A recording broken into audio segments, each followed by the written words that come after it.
100년이 넘는 세월을 건너 인생의 황혼역에 서서 여러분을 마주합니다. 뒤를 돌아보니 우리가 살아온 이 긴 생애는 마치 끝을 알 수 없는 강물 위를 떠가는 작은 나룻배와 같았습니다. 젊은 날에 우리는 그 배 위에 더 많은 재물, 더 높은 명예, 더 큰 욕망을 싣기 위해 얼마나 애를 썼던가요?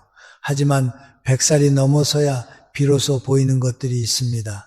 강물이 바다로 흘러들어가야 하는 이 마지막 여정에서 배가 무거우면 결코 평안히 닿을 수 없다는 사실입니다.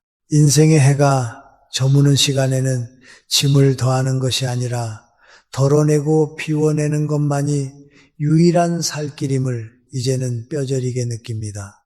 오늘 저는 여러분과 함께 노년의 가장 깊은 아픔에 대해 이야기하고자 합니다. 제가 100년을 살며 지켜본 바에 따르면 노년을 가장 비참하게 만드는 것은 늙고 병든 육신이 아니었습니다. 주머니가 비어있는 빈곤함도 아니었습니다. 우리를 진짜 지옥으로 밀어넣는 것은 한때 세상에서 가장 가깝던 사람들, 바로 피를 나눈 형제자매가 남보다 못한 원수가 되어 등 돌리는 비극이었습니다. 참으로 안타까운 일입니다. 한 어머니의 배를 빌려 태어나 한 이불을 덮고 콩 한쪽도 나누어 먹던 그 살갑던 형제들이 왜 머리가 하얗게 센 지금에 와서는 서로를 잡아먹을 듯 노려보는 적이 되었을까요? 나이가 들수록 친구는 줄어들 수 있습니다. 배우자가 먼저 떠날 수도 있습니다. 그러나 마지막까지 내 곁에 남아 나의 뿌리를 증명해 줄 유일한 증인인 형제 자매마저 잃는다는 것은 단순히 외로운 것이 아니라 영혼의 한 부분이 도려내지는 고통입니다. 하지만 부디 제 말을 가슴 깊이 새겨주십시오. 형제 간의 불화는 단순히 마음이 상하고 의가 상하는 감정의 문제로 그치지 않습니다. 이것은 여러분의 남은 생을 지탱하는 운기와 생명력을 뿌리째 뒤흔드는 아주 위중한 문제입니다. 가족은 보이지 않는 거대한 기운의 탯줄로 연결되어 있습니다. 특히 형제는 같은 뿌리에서 나온 가지들이기에 서로를 향한 미움과 원망은 곧바로 내 자신의 뿌리에 독을 붓는 것과 같습니다. 형제와 다투고 돌아선 밤 마음이 편안하던가요? 아닐 겁니다. 가슴이 답답하고 잠이 오지 않으며 이유 없이 몸이 아픈 것은 우연이 아닙니다. 불화가 만들어낸 탁하고 거친 파장이 집안의 맑은 공기를 오염시키고 여러분의 내면에 흘러야 할 평온한 생기를 막아버렸기 때문입니다. 형제와의 원한을 품고 사는 것은 내 방 안에 썩은 물이 담긴 항아리를 두고 사는 것과 같습니다. 그 악취가 진동하는데 어떻게 맑은 복이 들어오고 어떻게 편안한 잠을 잘 수 있겠습니까? 화와 원망이라는 무거운 돌덩이를 가슴에 얹고서는 결코 노년의 바다를 평화롭게 건널 수 없습니다. 흐르지 못하는 물은 썩고 순환하지 못하는 기운은 병이 됩니다. 오늘 저는 여러분이 무심코 저지르고 있는 그러나 형제 사이를 영영 갈라놓고 여러분의 말년 운까지 막아버리는 3가지 금기에 대해 경고하려 합니다. 특히 2번째 금기는 누구나 선이라고 믿고 행하지만 사실은 가장 큰 칼날이 되어 돌아오는 행동입니다. 이제 마음을 차분히 가라앉히십시오. 그리고 100년을 먼저 살아본 이 늙은이의 목소리에 귀 기울여 주십시오. 꽉 쥐고 있던 미움의 주먹을 펴고 막혀있던 운명의 숨통을 틔울 준비가 되셨습니까? 첫 번째로 여러분께 경고하고 싶은 금기는 바로 탐욕, 즉 부모가 남긴 찌꺼기를 두고 버리는 물질에 대한 집착입니다. 제가 100년을 살아보니 인생이란 참으로 묘한 것이 빈손으로 왔다가 결국 빈손으로 돌아가는 공술의 공수거가 그 본질인데 우리는 그 사이에 짧은 시간을 못 참고 움켜쥐려다 모든 것을 잃어버리곤 합니다. 특히 노년에 접어들어 형제 자매 사이에 금이 가는 가장 흔하고도 추악한 이유가 무엇입니까? 바로 부모님이 남겨주신 얼마 되지 않는 유산, 땅 몇 평, 돈 몇 푼 때문입니다. 여러분, 부디 제 말을 귀담아 들으십시오. 부모가 남긴 재산은 본래 복이자 덕이어야 합니다. 부모의 피땀이 서린 그 재물은 자식들이 화목하게 지낼 때 비로소 따뜻한 생기를 뿜어내며 자손들을 번창하게 만드는 거름이 됩니다. 하지만 그 재물을 두고 형제간에 네가 더 가졌네, 내가 덜 받았네 하며 목소리를 높이고 다투고 급기야 법정까지 가는 순간 그 재물은 더 이상 복이 아닙니다. 그것은 순식간에 날카로운 칼날로 변하고 형제의 원망과 저주가 서린 독이 되어버립니다. 이것은 비유가 아닙니다. 실제로 에너지가 변질되는 것입니다. 제가 70대 중반이었을 때 아주 가까운 친구 녀석 하나가 있었습니다. 그 친구는 시골에 있는 선친의 땅 문제로 형과 10년을 넘게 싸웠습니다. 그 땅이 개발된다는 소문이 돌자 평소 왕래도 없던 형제들이 달려들어 서로 자기 몫을 주장하며 멱살잡이를 했지요. 제 친구는 억울하다며 밤마다 술을 마시고 형을 저주했습니다. 내가 부모님 모실 때 형은 코빼기도 안 비치더니 이제 와서 도둑놈 신보를 부린다며 분통을 터뜨렸습니다. 결국 소송 끝에 친구가 그 땅의 대부분을 차지했습니다. 세상의 눈으로 보면 그 친구가 이긴 것이지요. 그런데 그 후 어떻게 되었을까요? 승리의 기쁨은 채 1년을 가지 못했습니다. 그 땅을 차지하고 나서 친구는 갑자기 원인 모를 병으로 시름시름 앓기 시작했습니다. 병원에서는 화병이 도져 심장에 무리가 갔다고 하더군요. 그뿐만이 아닙니다. 그토록 악착같이 지켜낸 그 땅은 부동산 경기가 얼어붙으면서 팔리지도 않는 애물단지가 되어버렸고 잡초만 무성한 채 흉물처럼 방치되었습니다. 결국 친구는 그 땅을 한 푼도 써보지 못한 채 형과는 의절하고 몸은 망가진 상태로 쓸쓸히 눈을 감았습니다. 임종 직전 그 친구가 제 손을 잡고 흘리던 눈물을 저는 아직도 잊을 수가 없습니다. 이럴 줄 알았으면 그냥 형에게 다 줄 걸 그랬네. 그깟 흙덩이가 뭐라고 내 형을 잃고 내 명을 재촉했나. 이것이 바로 죽은 에너지의 무서움입니다. 형제의 눈물과 원망이 서린 돈이나 물건은 강력한 음기, 즉 어둡고 차가운 기운을 내뿜습니다. 여러분이 만약 형제와의 다툼 끝에 어떤 재물을 얻었다면 여러분은 돈을 얻은 것이 아니라 업보를 집으로 들인 것입니다. 그 물건은 집에 두는 내내 탁한 기운을 내뿜으며 집안의 맑은 공기를 오염시킵니다. 흐르지 않고 고인 물이 썩듯 원망으로 엉킨 재물은 집안의 재물운과 건강운의 흐름을 꽉 막아버립니다. 혈관이 막히면 사람이 쓰러지듯 집안의 기운이 막히면 우환이 끊이지 않는 법입니다. 오히려 재물을 양보하고 손해를 본 쪽이 나중에 더 잘 되는 경우를 저는 수없이 보았습니다. 왜 그런 줄 아십니까? 그들은 재물 대신 마음의 평화를 선택했기 때문입니다. 그들은 욕심을 비워냄으로써 나쁜 기운이 머물 자리를 없앴고 억울함을 털어버림으로써 새로운 복이 들어올 공간을 마련한 것입니다. 이것이 바로 손해보는 것이 이기는 것이라는 옛말 속에 숨겨진 우주의 이치입니다. 내가 비워야 새 기운이 채워집니다. 나이든 우리에게 가장 필요한 것은 돈 몇 푼이 아니라 밤에 두 다리 뻗고 잘 수 있는 평온한 잠과 내일 아침 눈을 뜰 때 느껴지는 가벼운 마음입니다.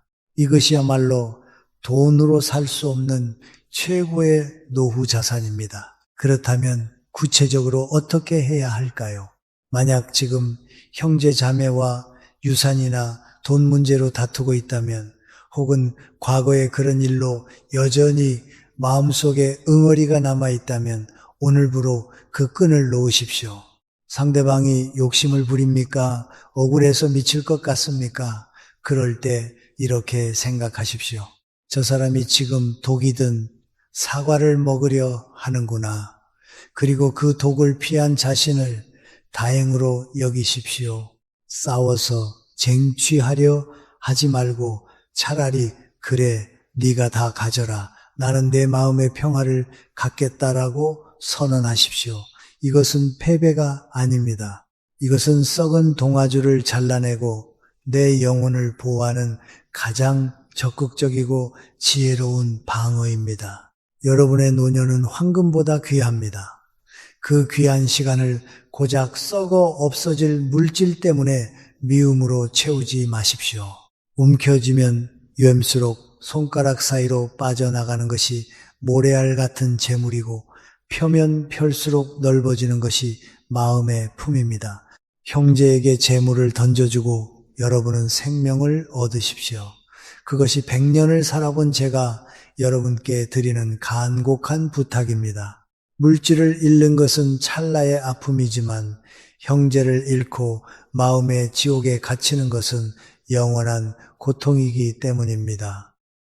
두 번째로, 우리가 반드시 경계해야 할, 그리고 사실상 거의 모든 노인들이 저지르고 있는 가장 치명적인 금기에 대해 이야기하려 합니다. 바로 지나간 일을 들추어내는 것, 그리고 그 속에 숨겨진 은밀한 질투입니다. 돈 문제보다 더 무서운 것이 바로 이 입으로 짓는 죄, 즉 구업입니다. 재산 싸움은 눈에 보이기라도 하지만 해묵은 감정을 끄집어내어 서로를 핥히는 것은 보이지 않는 칼로 영혼을 난도질하는 것과 같습니다. 여러분, 솔직히 가슴에 손을 얹고 생각해 봅시다. 나이가 들면 이상하게도 어제 먹은 반찬은 기억이 안 나는데 30년, 40년 전 섭섭했던 일은 어찌 그리 생생하게 떠오르는지요. 명절에 모이거나 형제와 전화 통화를 하다가 불쑥 이런 말이 튀어나옵니다. 그때 어머니가 나만 차별하고 너한테만 새 옷 사줬잖아. 네가 사업한다고 내 돈 가져가서 날린 게 얼만 줄 아느냐. 올케가 시집살이 시킬 때 오빠는 쳐다도 안 봤지. 마치 고장난 레코드판처럼 우리는 수십 년 전에 먼지 쌓인 장부를 꺼내어 상대방의 죄목을 하나하나 읊어댑니다. 내가 얼마나 억울했는지, 네가 얼마나 나쁜 사람이었는지 확인받고 싶어합니다. 하지만 제가 단호하게 말씀드립니다. 이것은 여러분의 남은 수명을 갉아먹는 자살행위나 다름없습니다. 에너지의 관점에서 보십시오. 과거는 이미 흘러가 버린 물입니다. 생명력이 없는 죽은 시간입니다. 그런데 여러분이 입을 열어 그 죽은 시간을 현재로 다시 끌어올리는 순간 그 말에는 강력한 음기, 즉 어둡고 축축한 기운이 실리게 됩니다. 입 밖으로 뱉은 원망의 말은 상대방의 가슴에 박히기 전에 가장 먼저 내 입과 내 귀를 통과하며 나의 뇌세포와 심장을 공격합니다. 너 미워, 너 때문이야 라는 말은 독화살과 같습니다. 쏘는 사람의 손에도 반드시 독이 묻게 되어 있습니다.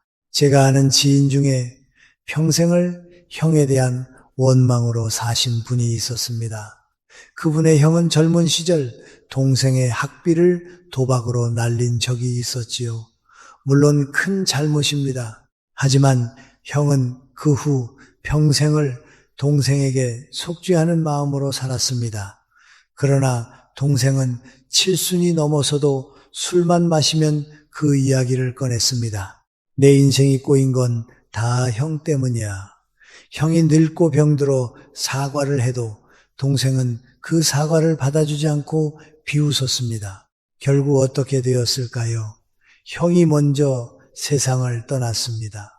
장례식장에서 동생은 통곡을 했습니다. 그런데 그 눈물은 슬픔의 눈물이 아니었습니다. 더 이상 원망을 쏟아낼 대상이 사라진 것에 대한 공허함, 그리고 끝내 용서하지 못했다는 찜찜함이 뒤섞인 회한의 눈물이었습니다. 그분은 형이 떠난 후 급격히 치매가 왔고 치매에 걸려서도 허공에 대고 형을 욕하다가 아주 고통스럽게 생을 마감했습니다. 죽는 순간까지 마음의 지옥에서 벗어나지 못한 것입니다.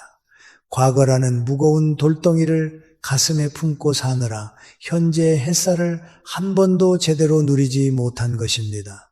이것이 바로 기운의 막힘입니다. 흐르는 물은 썩지 않지만 고인 물은 썩습니다. 우리 마음도 마찬가지입니다. 과거의 섭섭함, 억울함이라는 찌꺼기를 계속 마음속에서 돌리고 또 돌리면 그것이 발효되어 독가스를 만들어냅니다. 이 독가스는 여러분의 혈액을 탁하게 하고 얼굴색을 어둡게 만들며 집안에 들어오려던 맑은 복을 쫓아냅니다. 그리고 또 하나 형제 자매 사이를 갈라놓는 아주 유치하고도 무서운 것이 있습니다. 바로 자식 자랑, 그리고 그 뒤에 숨은 질투입니다. 우리 아들은 이번에 승진했다더라. 우리 며느리는 용돈을 얼마 줬다더라. 이런 말을 할 때 듣는 형제의 표정을 보십시오. 겉으로는 웃고 있어도 속으로는 울고 있을 수 있습니다. 반대로 형제의 자식이 잘 안 풀렸을 때 겉으로는 위로하면서 속으로는 거봐라 쌤통이다 라고 생각한 적은 없으십니까? 이런 미묘한 비교와 질투는 가족 간의 생기를 갉아먹는 가장 나쁜 해충입니다. 내 자식이 귀하면 남의 자식도 귀한 법입니다. 형제의 자식이 잘 되는 것을 진심으로 축복해 주지 못하면 그 시기심이 화살이 되어 결국 내 자식의 앞길까지 막습니다. 이것은 우주의 법칙입니다. 남의 불행을 고소해 하는 자에게는 결코 행운이 깃들지 않습니다. 그렇다면 어떻게 해야 할까요? 이 지독한 과거의 둥패에서 어떻게 빠져나와야 할까요? 해답은 오직 하나, 비움과 침묵입니다. 옛말에 이청득심 이팅더 신이라 했습니다. 귀를 기울여 마음을 얻는다는 뜻이죠. 하지만 노년에는 이패득안, 이패더안 해야 합니다. 즉 나쁜 말할 입을 닫고 나쁜 소리들을 귀를 닫아야 평안을 얻습니다. 오늘부터 당장 실천하십시오. 형제나 자매가 미운 짓을 했던 기억이 불쑥 떠오르면 그것을 씹어서 뱉지 마십시오. 대신 눈을 감고 깊게 숨을 들이마신 뒤 그 기억을 풍선에 담아 하늘로 날려보내는 상상을 하십시오. 그리고 입술을 꽉 깨무십시오. 지나갔다. 다 지나갔다. 저것은 실체가 없는 망령이다. 이렇게 주문을 외우십시오. 만약 형제가 먼저 옛날 이야기를 꺼내며 시비를 걸어온다면 어떻게 해야 할까요? 같이 맞받아치며 너는 더했다 라고 소리치고 싶으실 겁니다. 하지만 그때가 바로 수행을 할 때입니다. 그저 빙그레 웃으십시오. 그리고 속으로 이렇게 생각하십시오. 아직 마음의 짐을 내려놓지 못했구나. 가여운 사랑, 대응하지 않는 것, 같이 진흙탕에 구르지 않는 것, 그것이 여러분의 품위를 지키고 여러분의 운기를 보호하는 최고의 방어막입니다. 노년의 친구 여러분, 억울한 기억을 붙들고 있기에 우리 인생은 너무나 짧습니다. 내가 옳았음을 증명하려 애쓰지 마십시오. 져주는 것이 이기는 것입니다. 바보 같아서 져주는 것이 아닙니다. 내 남은 생의 평화가 너무나 소중하기에 그 갉아먹는 논쟁 따위에 내 에너지를 낭비하지 않겠다는 고귀한 선언입니다. 기억하십시오. 쓰레기 봉투를 끌어안고 자는 사람은 없습니다. 그런데 왜 썩은 냄새가 진동하는 과거의 기억들은 끌어안고 주무십니까? 오늘 밤 그 모든 묵은 감정들을 대문 밖으로 내다 버리십시오. 마음을 텅 비워야 내일 아침 새롭고 맑은 기운이 그 자리에 들어찰 수 있습니다. 그것이 100살 노인이 여러분께 드리는 영혼을 살리는 처방전입니다. 마지막으로 여러분의 영혼을 가장 깊은 곳에서부터 갉아먹는 세 번째 금기에 대해 이야기하려 합니다. 어쩌면 앞서 말한 재산 다툼이나 과거 들추기보다 이것이 훨씬 더 끊어내기 어려운 질긴 업보일지도 모릅니다. 그것은 바로 내가 너에게 어떻게 했는데 라는 보상심리, 즉 대가 없는 헌신을 가장한 무언의 압박과 기대입니다. 우리는 흔히 형제애라는 이름으로 많은 희생을 치르며 살아왔습니다. 특히 장남이나 맏딸로 태어나신 분들 혹은 집안의 기둥 역할을 하셨던 분들은 동생들의 학비를 대거나 시집장가를 보내거나 사업 자금을 대주느라 정작 본인의 젊음은 챙기지 못한 경우가 허다할 것입니다.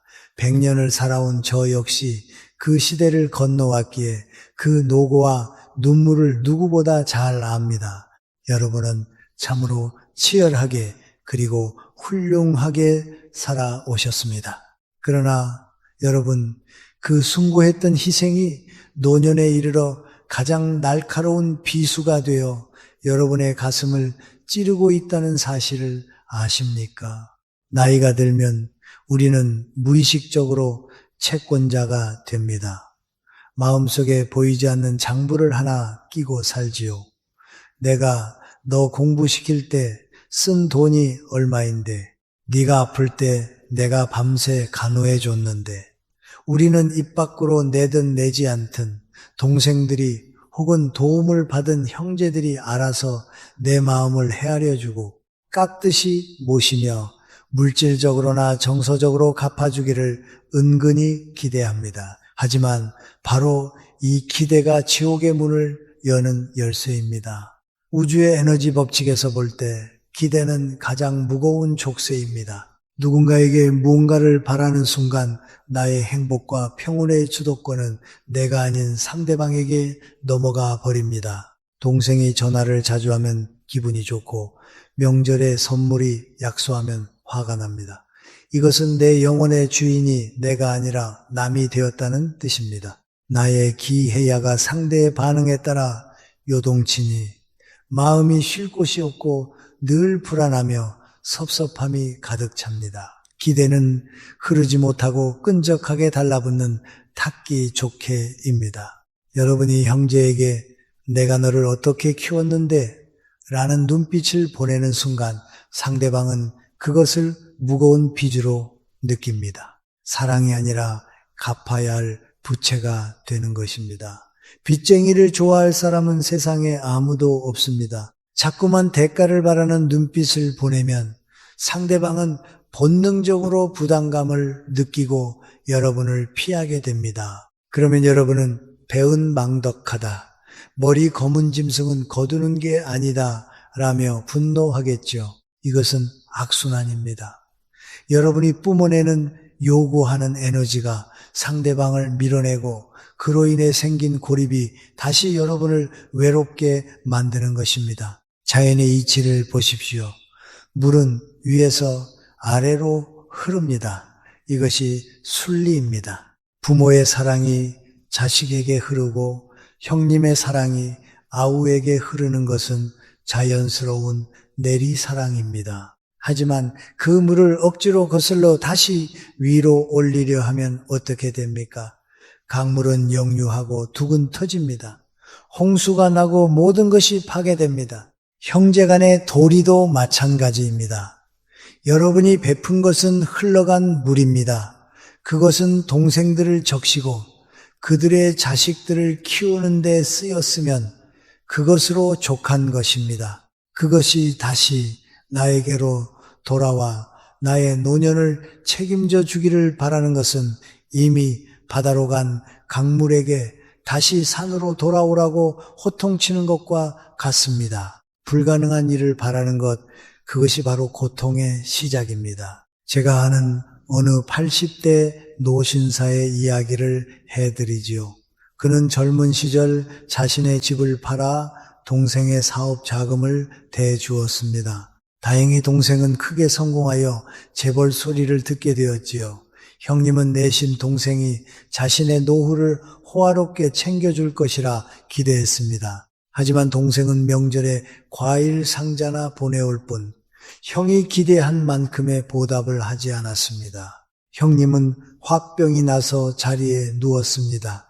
내가 지를 어떻게 만들었는데 지가 나한테 이럴 수 있나 라며 매일같이 동생을 저주했습니다. 제가 병문안을 가서 그분께 물었습니다. 자네가 동생을 도울 때 나중에 이자를 쳐서 받으려고 빌려준 것인가 아니면 형으로서 사랑으로 준 것인가? 그분은 한참을 침묵하다가 사랑으로 줬지라고 대답했습니다. 그래서 제가 말했습니다. 그렇다면 그 사랑은 이미 완성된 것이네. 자네는 줄 때 이미 기쁨을 얻었어. 그런데 왜 지금 와서 숭고한 사랑을 더러운 빗놀이로 바꾸려 하는가? 자네의 그 아름다웠던 희생을 스스로 모독하지 말게.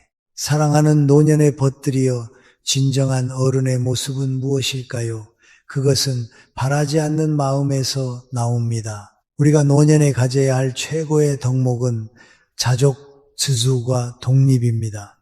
형제 자매가 나를 알아주지 않아도 나는 내 삶으로 충분히 존엄하다는 당당함이 있어야 합니다. 누군가가 나의 공로를 치하해 주기를 기다리는 인정 욕구는 젊은 시절의 치기입니다. 나이 100살이 되어보니 알겠습니다. 남이 나를 어떻게 대접하느냐는 내 인생의 행복과 아무런 상관이 없습니다. 오직 내가 내 마음을 어떻게 다스리느냐가 중요할 뿐입니다. 그렇다면 구체적으로 어떻게 해야 이 지독한 보상 심리를 끊어낼 수 있을까요? 아주 냉정하고도 실질적인 처방을 드립니다. 오늘 밤 마음속에 있는 장부를 꺼내어 불태우십시오. 내가 그때 도와준 돈, 내가 희생한 시간, 내가 양보한 기회, 이 모든 목록을 마음의 불길 속에 던져 넣으십시오. 그리고 주문을 외우십시오. 나는 주었을 뿐 기억하지 않는다. 만약 형제 자매가 섭섭하게 하더라도 저놈이 배은망덕하다라고 욕하지 마십시오. 대신 내가 아직도 바라는 것이 남아 있었구나. 내 수양이 부족하구나. 라고 스스로를 돌아보십시오. 상대방을 탓하는 손가락질을 멈추고 그 손을 거두어 자신의 가슴을 쓰담쓰담해 주십시오. 고생했다. 아무도 몰라줘도 나는 안다. 네가 얼마나 치열하게 살았는지 내가 안다. 타인의 인정이 아닌 자기 자신의 인정만으로 충분한 경지에 오르셔야 합니다. 이것은 단순히 마음 편하자고 하는 소리가 아닙니다. 이것은 여러분의 말년 운을 지키기 위한 영적 방어술입니다. 기대하지 않는 사람에게는 실망도 없습니다. 실망이 없으니 분노도 없고 분노가 없으니 심장의 기운이 맑고 평온해집니다. 그 평온한 기운이 감돌 때 오히려 멀어졌던 사람들이 우리 형님, 우리 누님이 참 편안해 보이신다며 저절로 곁으로 다가오게 되는 법입니다. 이것이 바로 무외의 힘입니다. 억지로 끌어당기지 않아도 스스로 다가오게 만드는 힘이죠. 형제 자매 여러분, 우리는 모두 늙어가고 있습니다.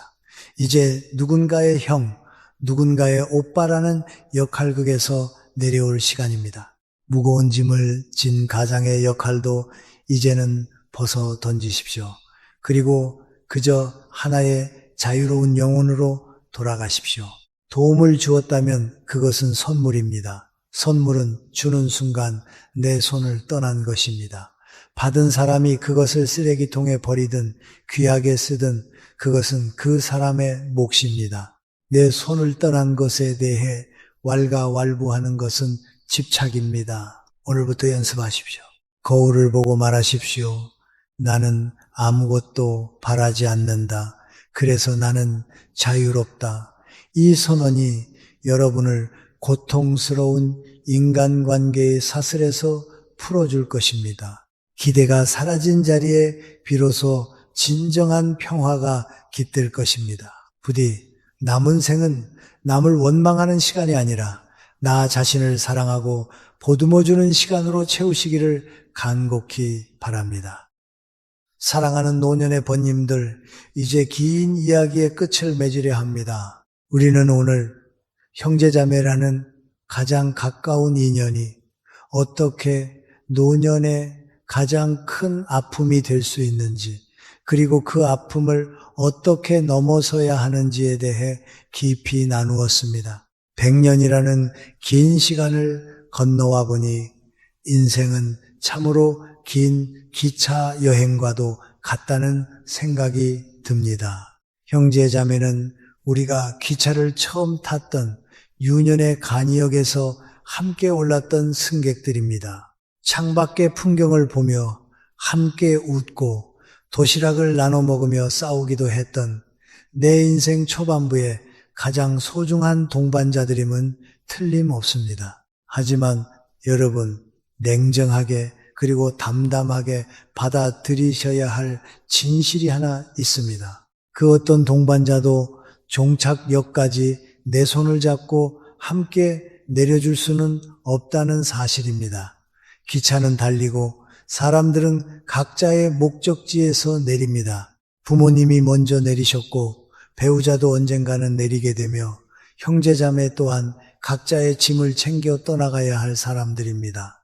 결국 인생의 마지막 구간인 이 황혼의 철길 위에는 오직 나라는 존재 하나만이 덩그러니 남게 됩니다. 많은 노인들이 이 순간을 두려워합니다. 혼자 남겨진다는 공포, 아무도 나를 찾아오지 않는다는 서러움에 몸서리칩니다. 그래서 자꾸만 형제에게, 자식에게 전화를 걸고 서운함을 토로하고 과거의 인연을 붙잡으려 애를 씁니다. 하지만 그것은 진정한 홀로서기가 아닙니다. 그것은 외로움이라는 병입니다. 제가 여러분께 간곡히 부탁드리는 것은 이 외로움의 밑에서 걸어나와 고독의 언덕으로 올라가시라는 것입니다. 외로움과 고독은 천지 차이입니다. 외로움은 남이 나를 채워주기를 바라는 가난한 마음입니다. 타인의 관심과 사랑을 구걸하다가 거절당하면 미움으로 변하는 아주 끈적거리고 탁한 에너지입니다. 형제와 재산을 다투고 옛일을 들추며 원망하는 것은 바로 이 외로움이 만들어낸 지옥입니다. 반면 제가 말씀드리는 고독은 다릅니다. 그것은 화려한 고독이며 위대한 홀로서기입니다. 고독은 내가 나 자신으로 가득 차 있는 상태입니다. 더 이상 남에게 바라는 것이 없기에 실망할 일도 없고 누구를 미워할 이유도 없는 아주 맑고 투명한 상태입니다. 마치 깊은 산속에 홀로 서 있는 천년 묵은 소나무를 보십시오.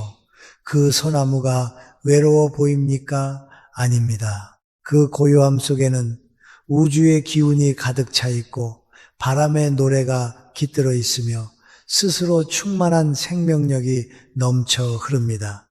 여러분이 형제 자매와의 갈등을 내려놓아야 하는 진짜 이유는 바로 이 고귀한 고독의 경지에 이르기 위함입니다. 미움은 밧줄과 같습니다. 누군가를 미워하고 원망하는 것은 보이지 않는 밧줄로 내 영혼을 그 사람에게 꽁꽁 묶어두는 것과 같습니다. 형을 미워하면 형에게 묶이고 동생을 원망하면 동생에게 끌려다닙니다. 몸은 떨어져 있어도 마음은 지옥 불구덩이 속에서 함께 뒹구는 것입니다. 그러니 이제 그 밧줄을 끊으십시오. 형제가 내 돈을 가져갔습니까? 그래, 너의 업은 네가 가져가라. 나의 평화는 내가 지키겠다라고 선언하며 밧줄을 자르십시오. 자매가 모진 말을 했습니까? 그 말은 허공으로 흩어졌다. 내 영혼에 닿지 못한다라고 생각하며 밧줄을 놓으십시오. 용서는 상대를 위해서 하는 것이 아닙니다. 용서는 나를 묶고 있는 이 지독한 운명의 사슬을 끊고 나를 해방시키는 가장 이기적이고도 지혜로운 의식입니다. 그렇게 텅 비우고 나면 놀라운 일이 벌어집니다. 미움이 빠져나간 자리에 비로소 평온이라는 새 기운이 차오릅니다. 시끄러웠던 마음의 파도가 잠잠해지고 밤이면 깊은 잠이 찾아오고 아침이면 새소리가 들리기 시작합니다. 이것이 바로 노년의 축복이자 신이 우리에게 선물한 마지막 안식처입니다. 사랑하는 벗들이여, 오늘 밤 잠자리에 들기 전 마음속에 빗자루를 드십시오. 그리고 형제에 대한 서운함, 억울함, 부모에 대한 그리움과 원망까지도 싹싹 쓸어 문 밖으로 내보내십시오. 다 지나갔다, 다 의미 없다. 지금 여기 숨 쉬고 있는 나만이 존재할 뿐이다. 이렇게 읊조리십시오. 마음을 텅 비우는 방하착 펑샤저, 즉 내려놓음이야말로 여러분의 남은 생을 황금빛으로 물들이는 유일한 열쇠입니다. 형제자매는 적으로 만난 것이 아닙니다. 그저 서로의 영혼을 성숙시키기 위해 잠시 스쳐간 인연일 뿐입니다. 그들이 어떤 모습을 보였든 이제는 넉넉한 미소로 그들을 떠나보내십시오. 그들이 밉지 않아서가 아니라 여러분의 남은 시간이 미워하며 보내기엔 너무나 고귀하기 때문입니다. 부디 오늘 제 이야기가 여러분의 가슴에 박힌 오래된 가시를 빼내는 작은 집게가 되었기를 바랍니다. 이제 모든 짐을 내려놓으십시오. 어깨에 짊어진 무거운 과거를 벗어던지니 얼마나 가볍습니까? 텅 빈 충만함 속에서 부디 오늘 밤은 아무 꿈도 꾸지 말고 깊고 달콤한 잠을 주무십시오. 그리고 내일 아침 갓 태어난 아이처럼 맑고 깨끗한 영혼으로 눈부신 햇살을 맞이하시길 100년을 먼저 살아본 이 늙은 친구가 두 손 모아 간절히 기원합니다. 평안하십시오. 여러분은 혼자일 때 가장 빛나는 존재입니다.